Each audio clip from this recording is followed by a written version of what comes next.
Do you know what this is? How about this? What about this? Whoa, it's weird. Hey everybody, this is Doug with B&H, and today we are in this beautiful, eclectic space. Jake looks like $1 million back there, but I think we can make him look a little bit better. So what we're here to do today is learn how to use a field monitor. Now I've got a new one right here. This is the Atomos Shinobi. It's a 5-inch on-camera monitor. It's great for this, but we're gonna learn how to use all the tools inside and out. Now, if you've ever used any field monitor, you know there's a bunch of tools on it. There's waveform monitors, vectorscopes, false color, peaking, all sorts of goodies that maybe you haven't quite understood. And so we're gonna try to explain all those concepts today. So the Shinobi can display up to DCI 4K 30 FPS, and that's plenty for most cameras. It does unfortunately lack 60p, but given the price point, it's a pretty good option overall. It's not a recorder, as I was saying before, but we're not concerned with external recording here, so we don't have to worry about it. So as you can see, we have a pretty simple setup here. We don't have anything like an arm. We just have a cold shoe adapter into the 1/4-20 thread on the bottom of the Shinobi. This is an HDMI connection. The GH5S is an HDMI camera, but if you do need SDI, there is an SDI version of the Shinobi as well. All right, so a little bit about today's setup. We're keeping things simple. As I've said, we've set up most of our lights already, but really all we did was get a general exposure, and we chose the positions of the lights. We haven't fine-tuned things like color temperature or exact brightness levels, because remember, you're always trying to separate subjects, you're always trying to create a sense of depth in the image, and right now, we haven't exactly done that. Now, if you look around, you can see we've got very few lights. We've only really got a key here, a hair light on the side, and there's a few practicals over here. There's also some colorful LEDs that we've splashed across the wall that came with the space, so we didn't really have to do much work there. The whole point here is what little adjustments and fine tuning can we do with the assistance of the monitor. All right, so we just need to do a little setup before we begin. So if you go to monitor, you'll see here, we've already done it, but we're gonna go over it again. You go to your input type and you could see that the Shinobi supports basically everything. If I flip through here, you have every major camera manufacturer.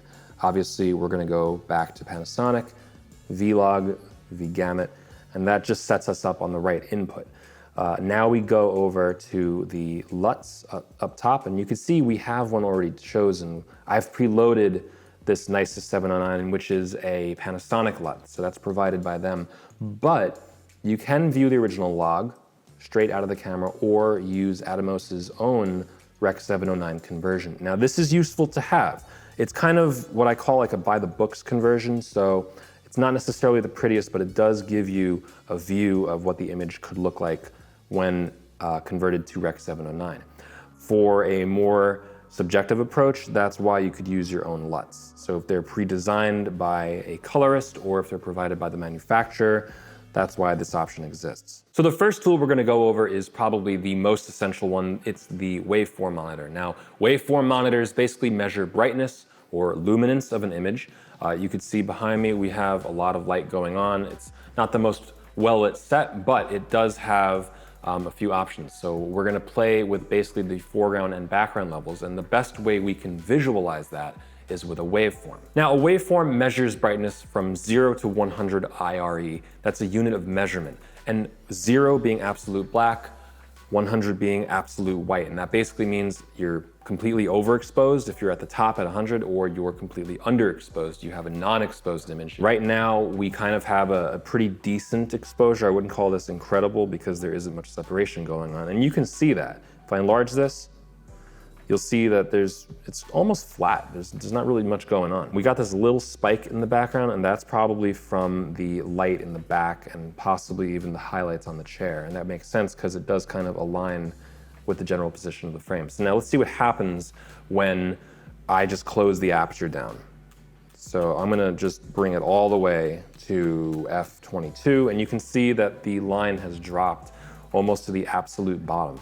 As far as we're concerned, this is a completely underexposed, there's no exposure to this image. So this is what it would look like on the waveform. It's a totally flat line. So that's the representation of underexposure. On the opposite end, if we opened all the way up and also boosted our lights, could we have the key light thrown all the way up? Great, you can see it lifting a bit. I can also boost the ISO all the way up. Now you'll see it clips here at the 80 mark. That's actually unique to Panasonic. So now the flat line you see here at 80 IRE is unique to the Panasonic GH5 and GH5S. It's actually a V-Log-L thing, and the reason it exists that way is just because it has to match the full profile V-Log. So when you see it in these demos clipping at 80, that's totally normal. So to see what I'm saying, right now, this is pretty dark. Just looking at the screen here, you can tell there's not much color going on in Jake's jacket right now. He has very little in terms of overall lighting. There is some light, and you can see him, but I would not call this a well-exposed image. You've also got some things like practical lights spilling out the sides, but let's see what this actually looks like on the waveform. So this is a waveform. You can see most of the information is kind of clustered at the bottom portion of the monitor. And normally that's not the worst thing in the world. You don't want things to be all over the place necessarily, because that just means that you have a ton of information all over the frame. Really what you want is to be able to separate. So if I just shrink that a little bit so you can see both. Bobby, can we bring up the key light? Perfect. So you can see it here, I'll blow it up again. You can see that now there is visibly more information lifted into the middle range of the waveform monitor, whereas the sides have a nice fall off. And that is literally the representation of the image. Jake, can you raise your hand and just wave it around? Exactly. So you can actually see the objects in the frame represented as numerical data here on the waveform monitor. And that's great because you can see where things are overexposed, not just if something is overexposed. So if you've ever used something like a histogram, if you've used Photoshop, you probably know exactly what I'm talking about, or even on some cameras themselves, they have histograms.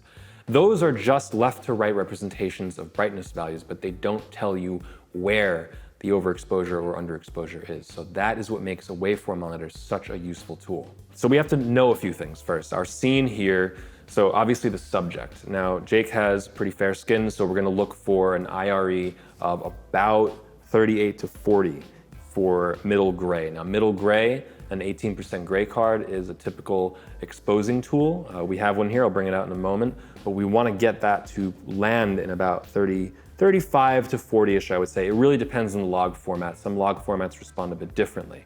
Now in a normal 709 format, an actual 709 format coming straight out of the camera, that would hit somewhere around 60 to 70, I would say. So right now what we're gonna do is we're gonna simultaneously expose for a gray card and his skin, and we're gonna get that in kind of the same area. Okay, so I've hit record on the GH5S so that we can see what's going on in real time. Now we have Matt here with a gray card in front of Jake, roughly lit by the same source, which is obviously important because we want to expose for that source. Where is it? It's hard to find, right? That's totally normal, but the great thing is we can see everything across the frame if we actually move things a bit. So Matt, could you move the card from the left to the right? Great. Not so fast. Come back a little bit closer to you. Come back, come back, come back. Perfect. So you can kind of see it over here. Now, it's a little bit over 40. We want to get it into that roughly 40 range. So I'm going to say, Bobby, let's dim the light just a hair. Right there is good. That's probably fine. It's sitting a little high, but I'm going to expose a little bit higher than I should anyway. And the reason being is that I know for a fact that I have all this headroom. It's always nice to have slightly higher exposure in my opinion, just so that you have some cleaner shadows. And remember, sometimes the LUTs, in this case, this one loves to do it, they'll darken the image sometimes by a stop and a half. And the good thing is we can take care of that. Now we're going to expose the entire image. Let's make some adjustments across the whole set and we'll see how that impacts the waveform monitor. All right, let's take a look over here. So let's turn that off for a moment. Obviously, this is a dark looking frame. We can't really see much of the background. And Jake, while he is lit, it looks like he's basically lit with one light, even though I know that we have another one going on. But we wouldn't know that. So let's take a look at the monitor. Now, the shadows here for basically the entire image are way at the bottom. This is basically, after you throw a lot on this, add some contrast, this is going to be crushed. So we need to lift that into a pretty healthy range. Now we don't have many lights in the background. You can see if you look out, there is some color being splashed on the walls. There's some incidental lights in the back. We want those to really come out and we don't want to overpower them with any of our own lights. So let's increase the exposure on the camera side. We're going to boost the ISO and we're just going to look here first. We'll go by the monitor and we'll raise this to about, let's say 1250. Yeah, we'll go 1250. And then we'll just turn the monitor off. Now you can see most of this has been raised into a much better region. We're looking roughly in the 20s, maybe a little bit lower than that. Some of it obviously is going to be low, but that's fine. Now we can see more of the background. Now his skin will probably have to be adjusted to compensate. So we're gonna balance this out. Bobby, so you're gonna see his area change. Could you decrease the light? There we go. Now you can see him, this is actually where that light's being changed right now. Just dramatically lower it for me for 1 sec. See, there we go. He's basically disappeared. If I turn the monitor off, you can see he's off. Bring it back up. All right, so now let's bring it down a little bit slowly, slowly, slowly. All right, let's stop right there. We're gonna turn this off. And now it looks like a nice dimly lit intimate scene. He's got exposure in the face.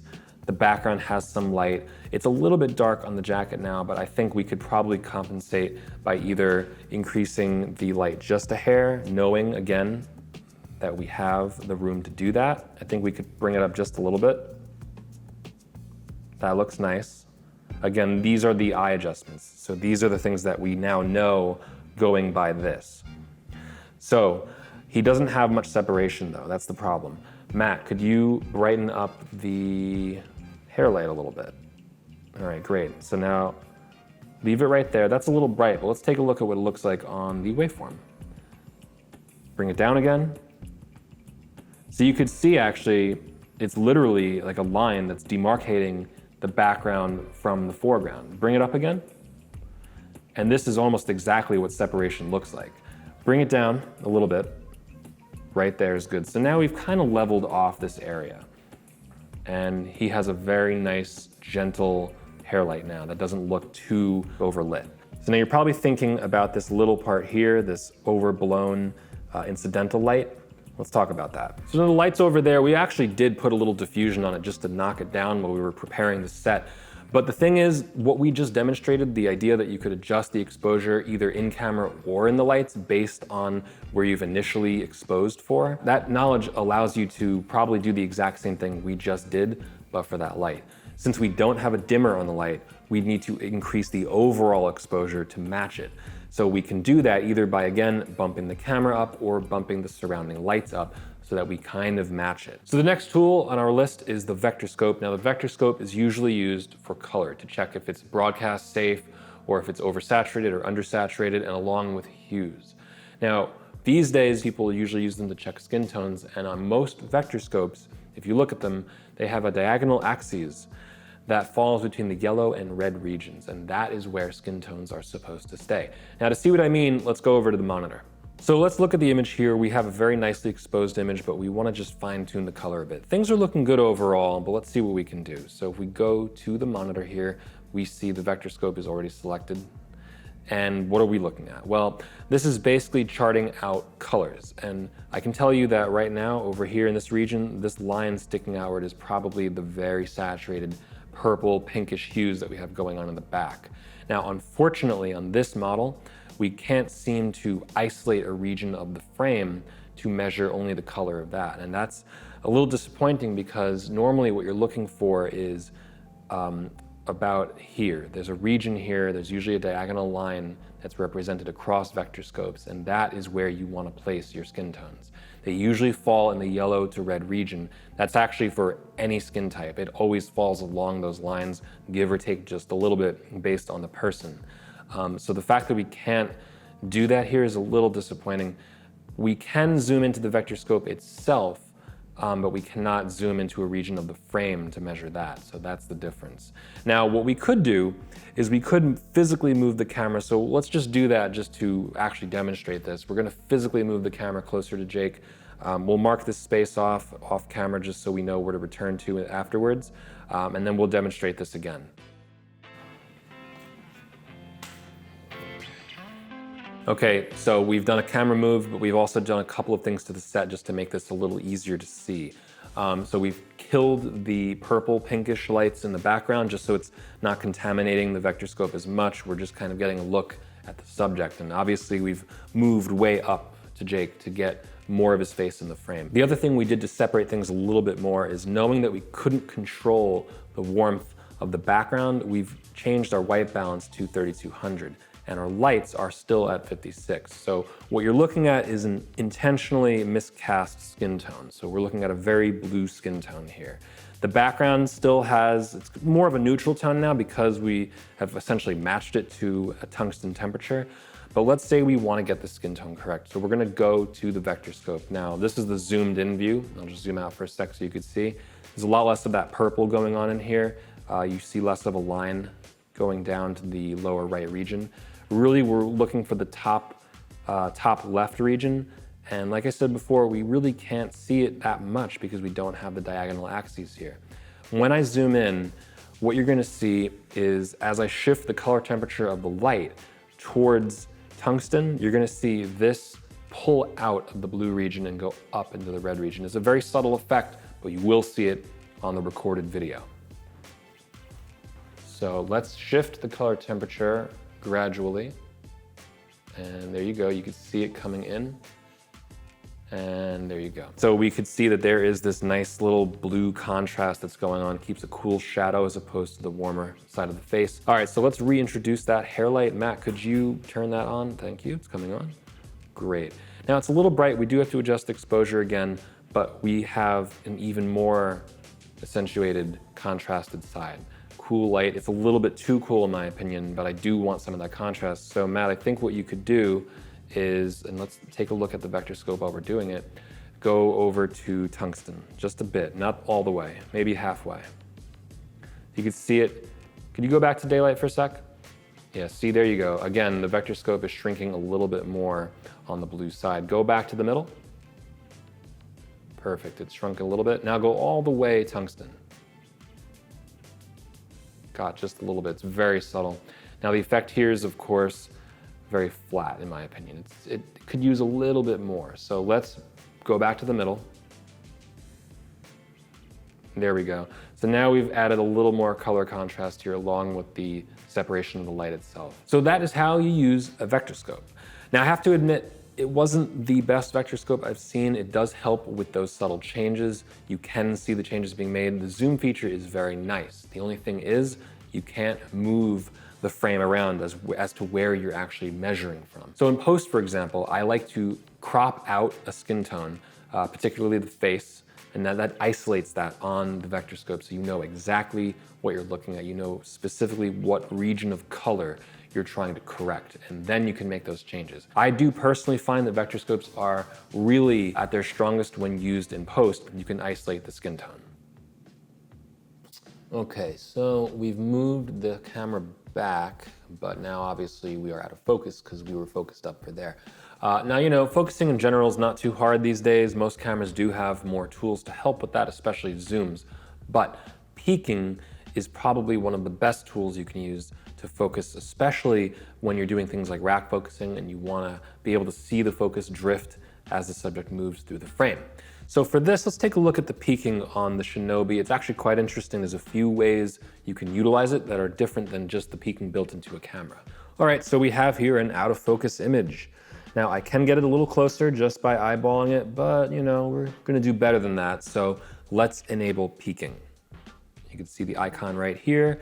And now there's not much change going on. That's because the sensitivity is very low. You can see, however, though, that there are these green highlights on Jake's sunglasses. Now that's what peaking basically is it looks at high contrast edges and it tries to highlight them for you, because anytime something's in focus, it should, in theory, have a much higher contrast edge than a soft background.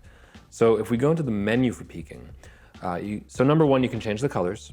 And usually I like to contrast it with the scene. I already have it here set up for green because this is a very warm environment. If I went red, it might blend in a little too much. So probably the biggest thing I'm gonna change though is the sensitivity. So I'm gonna go all the way up, and this just highlights more of it. Now, this is a double-edged sword. You have to be careful. If you make it too sensitive, you may get false positives. You may think things are in focus. You may think that you have it, but it's not really there. But there's more that we can do here. So we can combine this with a zoom. So we can do a 2x zoom, and this is already a huge help right here. So I could see that obviously we are not in focus. Now, as we adjust the focus, we should see more highlighting. Now let me change this back to green. There we go. So we can even see his eyes are lit up, and as we go past it, it disappears. So we'll go back to it and we'll try to get his eyes, because that's always what you want to focus on. Let's zoom in even more to 4 times, and we'll just drag this over. Now that's looking pretty good. We're just gonna double check, make sure it's as good as we can get it. And that's looking pretty good right there. Remember, this is magnified, so it will look a tiny bit soft just because you're zooming in so much. But if you have the peaking enabled, even if it's soft from the magnification, you at least have the confidence knowing that it is highlighted in that way. The other tool we can use here with the peaking is and I like this is really cool. This is like an edge outline mode. So it's not there's also a black and white mode, which I know helps some people, but this mode is cool. I've never seen this one before.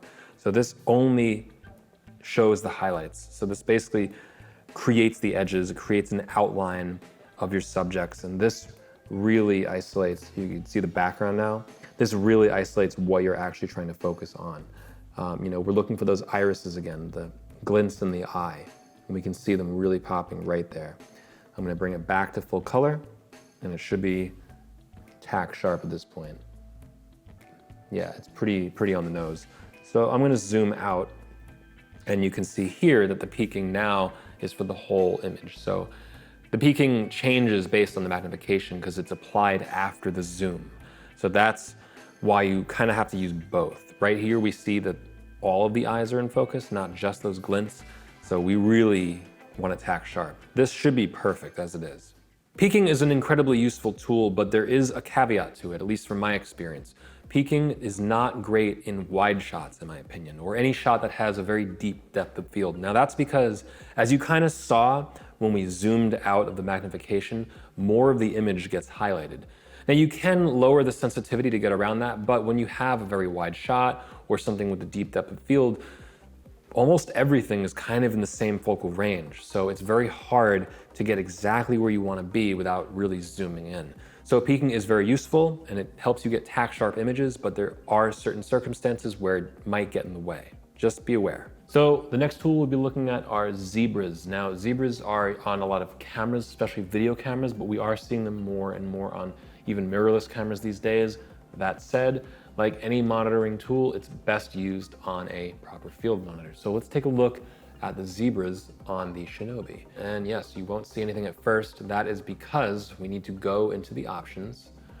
We expose this well, so there shouldn't be anything overexposed. You can see that zebras operate on a threshold. Now that determines when they kick in.